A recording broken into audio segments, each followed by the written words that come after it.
family-friendly event made to uplift, educate, and bring our community together. The festival includes live performances, local vendors, and more. This year, PFLAG Midland Odessa is hosting, and the theme is Masquerade, Unmasking Your Truth. Here in West Texas, the community is already constantly being attacked, but we are here, and we're here to stay, and having places that exist that bring us safeness and just security, comfort, family. Tomorrow at the Ector County Coliseum and Building Barn from 2 p.m. to 10 p.m. And this year, organizers expect over 50 people.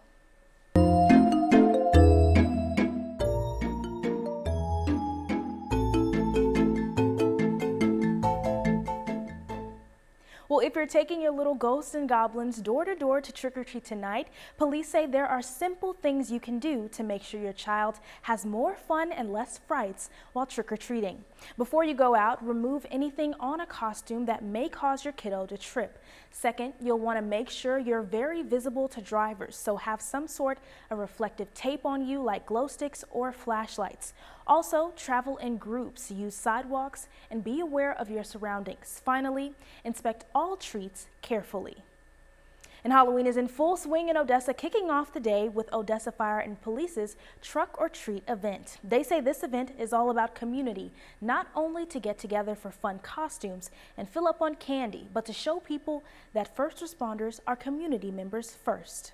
It's important for us to be present, not just during emergencies, but also during just the regular blue sky days where the community's coming together and having a good time, and we're not responding to anything. There's no fires, there's no crashes, there's no emergencies, and it's a much quieter, calmer time.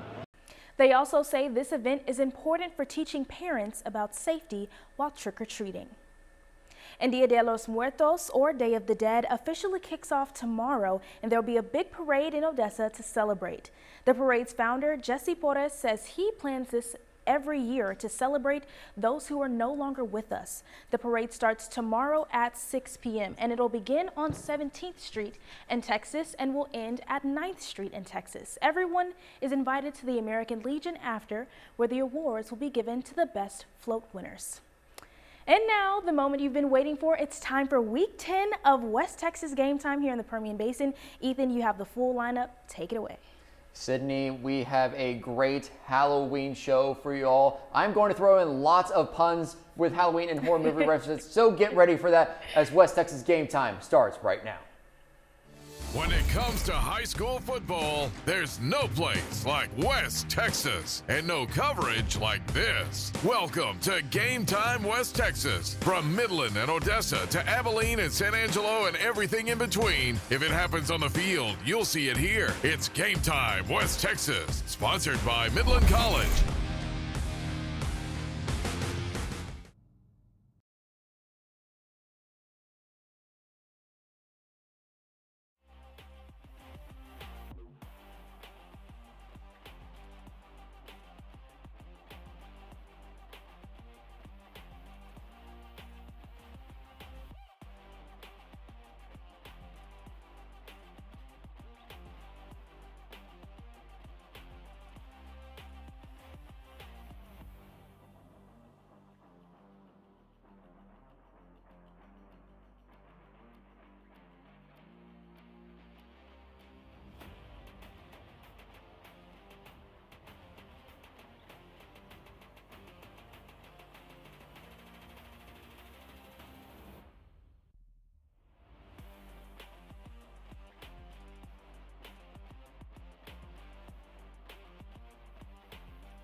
Mike.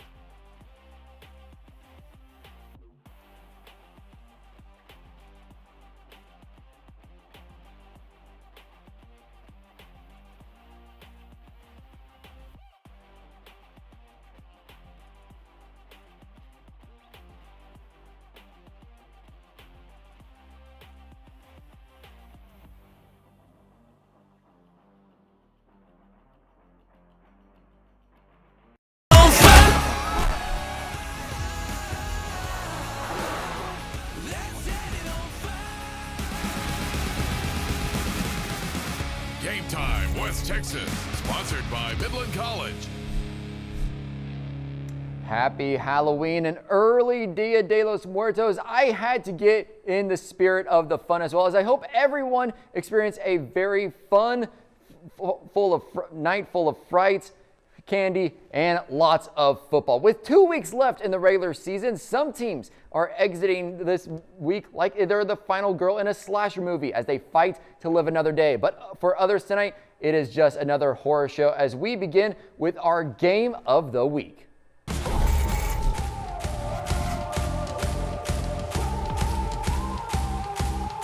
McIntyre is at Astound Broadband Stadium for the Crosstown Showdown between Midland High and Midland Legacy. Corey, we saw Michael Myers was in the stands at Astound Broadband Stadium last week. Did he make a return for this rivalry matchup? Well, thank you, Ethan. On this chilly Halloween night, there was a battle for the tall city between the Rebels and the Midland High Bulldogs. Now, when this game started, it didn't look like it would amount to much, but things kicked off in a very scary way. Let's check out the highlights. It was senior night for the Bulldogs as they took on their crosstown rival in the Midland Legacy Rebels. Everyone was ready to go, including this festive student section, and for good reason. Midland High stopped the Rebels from getting into the end zone on the opening drive, so they're going to settle for 3. Rebels up 3-0 early. Now the Bulldogs with the rock, and Holtz Howard with a nice 4th down conversion to keep the ball moving. The Bulldogs will be forced to punt, though, and I think that was a bad idea. Jabraylon Anders fields it, sees a convoy of blockers ahead of him, and makes a house call. Rebels go up 10-0.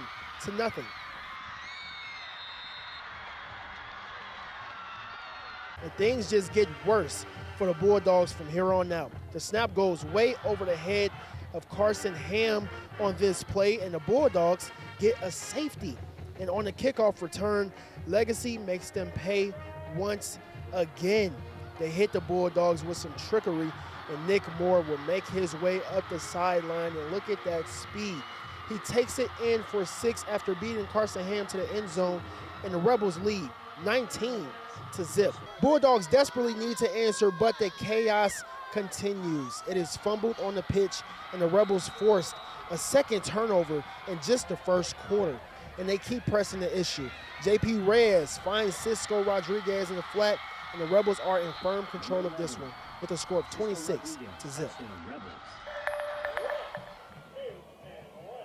Now, as you just saw, the Rebels had a dominating first half, but the Midland High Bulldogs absolutely flipped the script in the second half. It's currently 21-26. Rebels still lead, but if the Bulldogs can get a touchdown here, this makes this game very interesting. Now, remember, the Bulldogs need this win to stay in playoff contention, so just stay with News West 9 all night long to see if the Bulldogs can either pull it off or to see if the Rebels will clinch a playoff spot. Reporting in the Astound Broadband Stadium, I'm Corey McIntyre.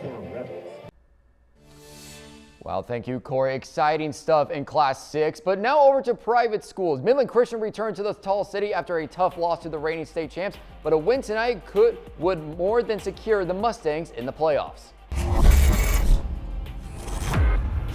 It's a ghostly senior night for Midland Christian hosting Grapevine Faith. Mustangs opening drive, they're matriculating the ball down the field until a freshman to senior connection, Jackson Franco, finds Jackson Jones. That puts MC in prime real estate. Later, Franco can throw on the fly. He lasers it to Callaway Rodriguez. 7 yards, puts 7 on the board, but the defense ain't clowning around. Pressure comes, and Stacy Jones jumps in front. Catch him if you can. 40-yard pick six to double the lead, and this is a bloodbath.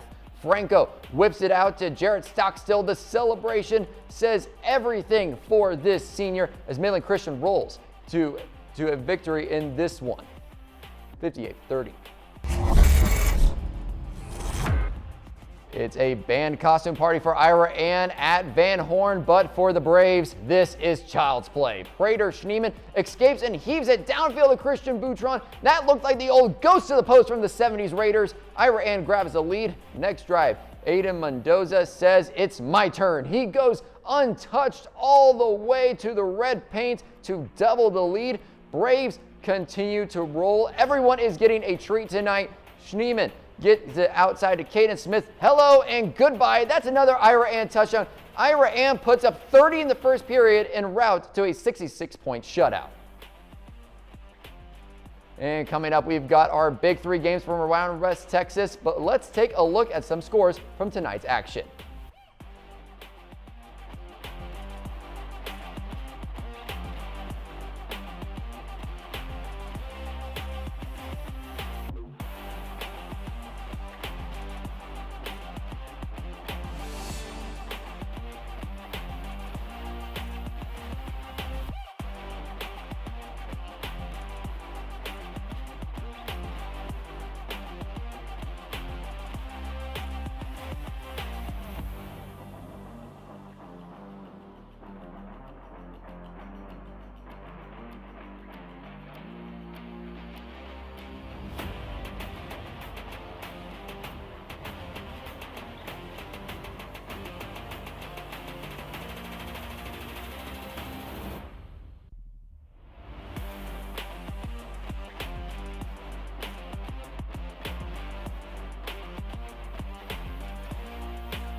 Welcome back. It's do or die for Odessa High as the Broncos take on San Angelo Central in a must-win game. Stephen Pepper is at Ratliff Stadium for OHS's home finale. Stephen, did the Broncos fight to live another day, or will their road game next week be their final destination? Ethan, since 2020, neither Odessa High or San Angelo has won this matchup in consecutive seasons. Now, with San Angelo taking this one last year and this year fighting for a playoff spot, you wonder, do they want it more than the winless Odessa High Broncos in their final home game of the season? Let's take a look at those first half highlights. Happy Halloween, everyone, as the Odessa High Broncos seniors take the field at Ratliff Stadium for one final time, and they're set to battle the San Angelo Bobcats. So here we go. The Broncos start the game with the ball, and they start the game with the score. Quarterback Philip Carrasco takes it to the end zone for the opening touchdown, but their extra point would end up getting blocked. So it's the Bobcats' turn for their first drive, and running back Elijah Allen has daylight as he goes 43 yards for their first touchdown. Broncos would fumble on their next drive, which sets up the Bobcats in the red zone. Good field position here for running back Darius Hewitt to get a rushing touchdown of his own. Bobcats take a commanding lead. Let's go to the start of the second quarter now, and the Broncos punt it away, and look out! Colton Hill is gunning for the end zone, and he could take it all the way to put the Bobcats up 21-6. So the Broncos need points on this drive if they want their first win of the season. So here's Carrasco looking to the sideline and connects with Andrew Rodriguez. That's some needed momentum right there. And many plays later, Carrasco just says, I'm going to take it myself. Getting into the end zone for another rushing score, but he looks up at the scoreboard as his team would eventually go into the locker room down 21-20.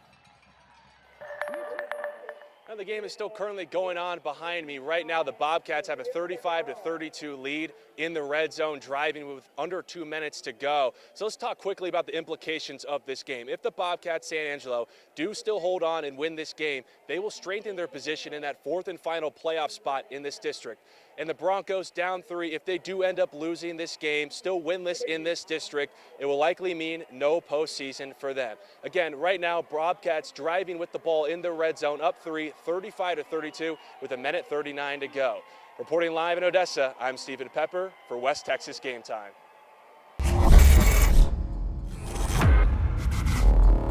Ethan Purcell here in Grape Creek, where as the road to the playoffs grows shorter and shorter, it's a Halloween showdown with the Eagles taking on the Merkel Badgers. Let's take a look at some highlights. With the Badgers holding the ball, QB Tristan Quinones-Smith darts a quick pass to senior Rayson Houston, who'd break a total of 4 tackles before being brought down around the 10-yard line. Grape Creek takes over next with a big play of their own, QB Brayley Woods with a deep pass to number 3, Randy Rodriguez.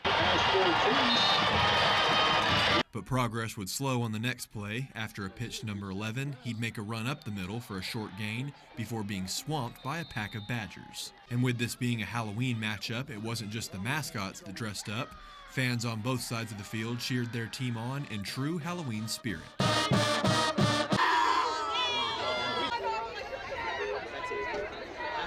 But the Eagle spirit would persevere, number 11 taking the ball in for the game's first score and wrapping up the first quarter 7-0 Eagles. In Grape Creek, Ethan Purcell, West Texas Game Time. Thank you, Ethan. Kahoma is rested and hoping to resurrect itself back into the win column against a Stanton team that looks to have a haunting on Buffalo Stadium. Winnie the Pooh and friends are in-house as Bulldogs are winners of 3 straight against the Buffaloes, and it's Kahoma who finds the honey pot first. Austin Jocelyn throws a dart to Jaden Henderson, and there he goes down the middle of the field. Can anyone catch him? Yes, as he's just short of a house call, and the Stanton defense stands firm. Eric De La Torre with a monstrous sack, turnover on downs in the red zone. Well, the Bulldogs learn from their mistakes. When you need a score, who are you going to call? Well, it's Landon Wells, the scoreboard buster to break the scoreless tie, and Kahoma is firing on all cylinders. Aiden Rodriguez punches it in as Bulldogs shut down the Buffaloes 42-0. And after the break, we start to see how districts start to take place in both Class 4 and 2. Well, let's take a quick look at some more scores.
While most teams still have another week of football, this is it for Fort Stockton. The Panthers have a bye next week as they look to enter the playoffs in the win column against Monahans.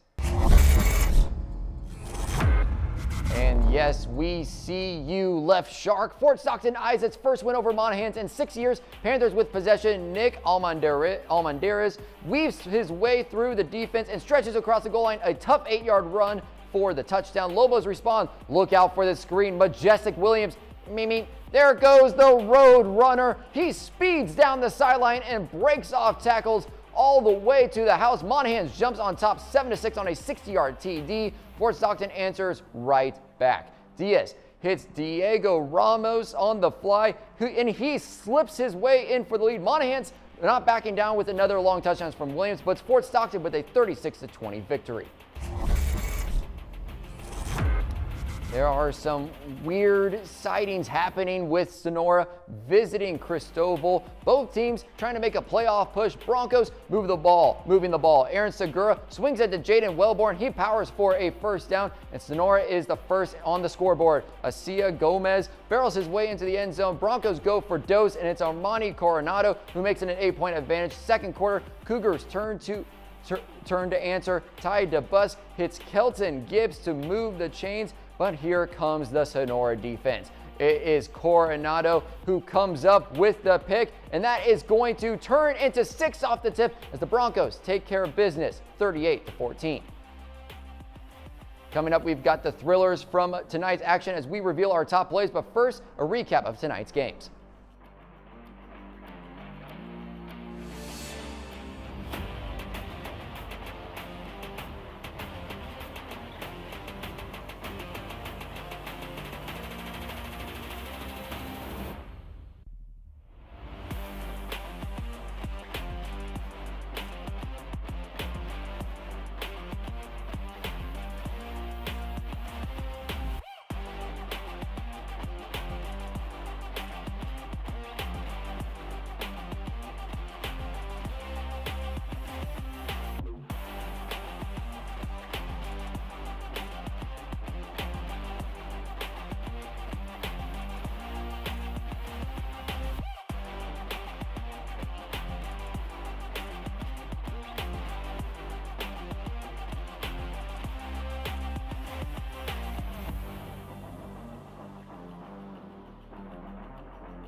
Welcome back. We showed you a lot of crucial games that have an impact on the postseason, but in big games comes big plays. So here are the top plays from Week 10 that frightened opposing teams. We start with play number 1. That is a pick 6. Great read from Stacey Jones. House call all the way. Midland Christian is continuing to play impressively this season. As we look at play number 2, I had a tough choice between which of the special teams touchdowns would go. The trickery, though, for Nick Moore and Midland Legacy is what is play number 2 for us, as that he takes it all the way to the distance, fighting all the way. That is a top play right there. And we look at play number 3, and it's the screen pass from Monahan's Majestic Williams, streaking down the sideline. Play number 3, great play from the Monahan Lobos, as that is our top plays. And make sure to vote for which of these plays should be our play of the week winner by going to the Game Time tab on our website at newswest9.com to cast your vote, as we'll announce the play of the week winner on Thursday. And these great plays were made by some scary good athletes, but if you think there is an athlete we didn't show that shine this week, let us know, as Corey McIntyre will announce our play of the week winner. Well, Halloween definitely delivered with frightful action. We are officially 10 weeks done with the season. Some teams got the trick of needing to wait as their season goes to a final week, while others got the treat of punching their tickets to the postseason. But the good news is Halloween isn't over quite yet, so I'm going to see if I can still grab some candy. Wait, I actually might have some.